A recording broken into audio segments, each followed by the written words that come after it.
어, 포인트 테크놀로지 동아일보에서 났던데 2023년 9월 16일자 토요일자 뉴스. 전파 방식으로 한다는 것은 일종의 제 기술을 침해한 것으로 보이거든요. 제가 보기에는 플라스틱 선을 가지고 제가 이렇게 한 전파 이렇게 유선 안에서 주파수를 구현할 수 있다고 제가 말씀을 드렸죠. 이거를 이제 그 전기로 안 쓰고 통신으로 이제 쓴다는 건데, 그래갖고 이제 좀 멀리 보내는 전송하는 이런 방법으로 쓰실 것 같은데,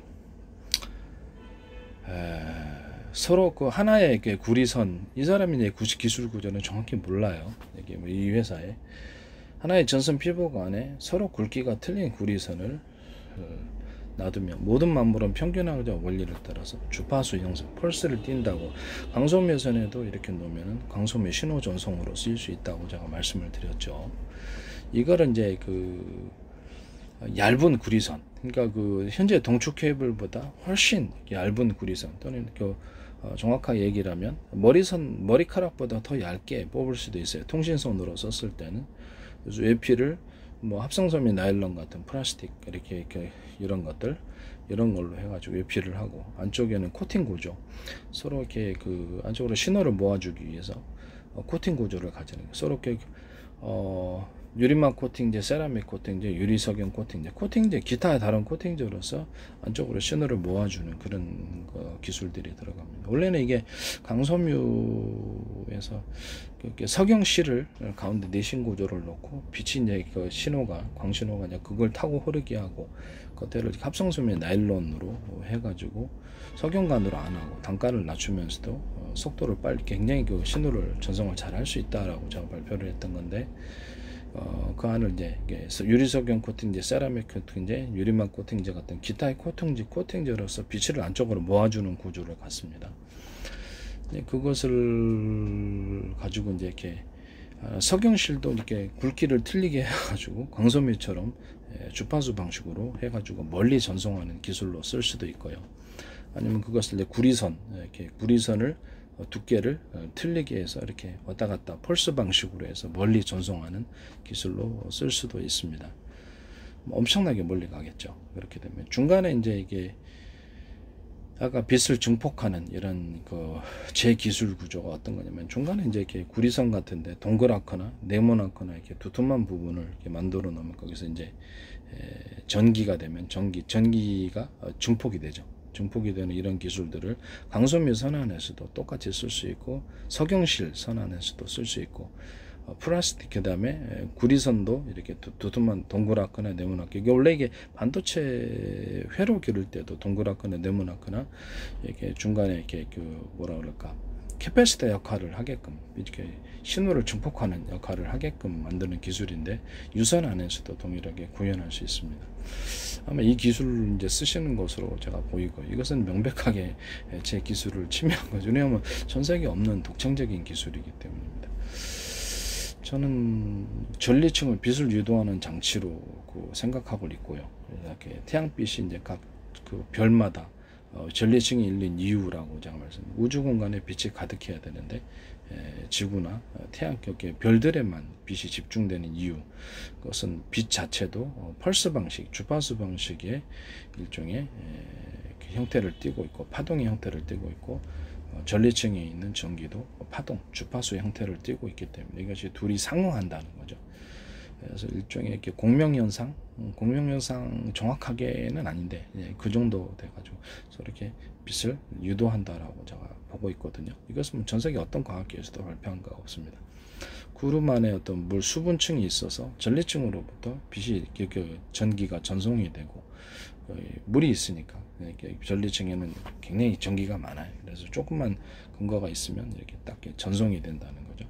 거기서 구름 안에서 이렇게 약간 불안정한 상태로 있다는 물의 형태로 있다 보니까 구름이 이렇게 움직이잖아요. 구름이 움직이다 보니까 거기서 이제 불안정한 전기로서 존재하고 있다가 밑에 이렇게 지상에 조건이 맞을 때 테슬라 전기 유도처럼 해서 전기가 유도된다. 그게 이제 번개다라고 제가 말씀을 드렸죠. 그 다음에 이제 지구가 약간 그 지구의 바닷물이라든지 이런 큰 물이 우리가 지구가 아무리 공정과 자전을 하더라도 안에 지하 공동으로 들어가서 마그마층이라든지 지열로 데워주는 부분이 있어서 바닷물이 순환할 거다.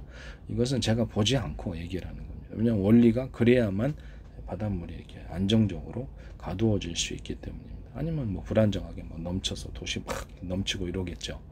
회전하는 시스템을 갖고 있다는 게 대류 현상처럼 지하 공동이 있어서 그쪽으로 들어가서 지열로 데펴져서 다시 이렇게 바닷물이 회전하고 바다 햇빛의 물로만으로 해서 그 따뜻한 물과 이렇게 차가운 물이 이렇게 나뉜다는 건 말이 안 되는 거거든요. 그래서 이게 지열로 되어질 거다 그렇게 저는 생각하고 있습니다. 이런 것은 이제 발표를 하고 그 중에 이제 또 평균율은 모든 만물은 평균하고자 하는 원리를 갖고 있다라는 이런 것으로 가지고 유선 안에서 서로 전선이다 그러면 굵기를 틀리게 만들어 갖고 주파수 형태를 만들어낼 수 있고요.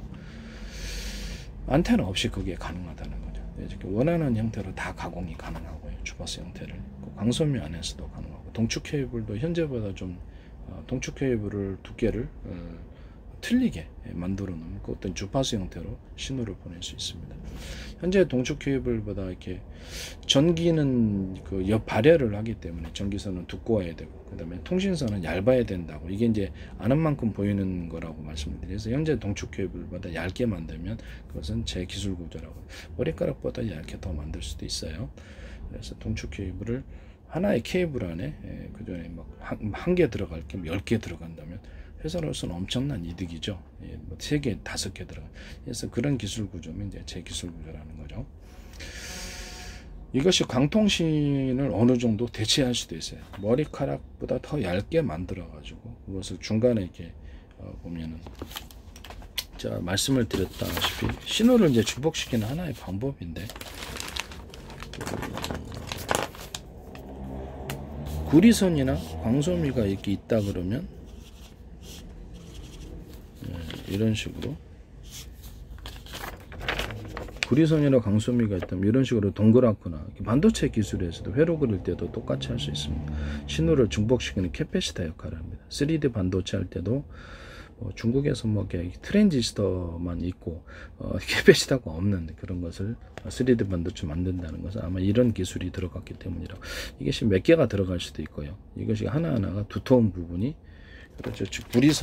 구리선으로서 두터운 부분을 만들어 놓은 거기에 전기가 축적이 되어서 다음으로 보다 원활하게 갑니다. 통신할 때도 이것이 쓰일 수 있고요.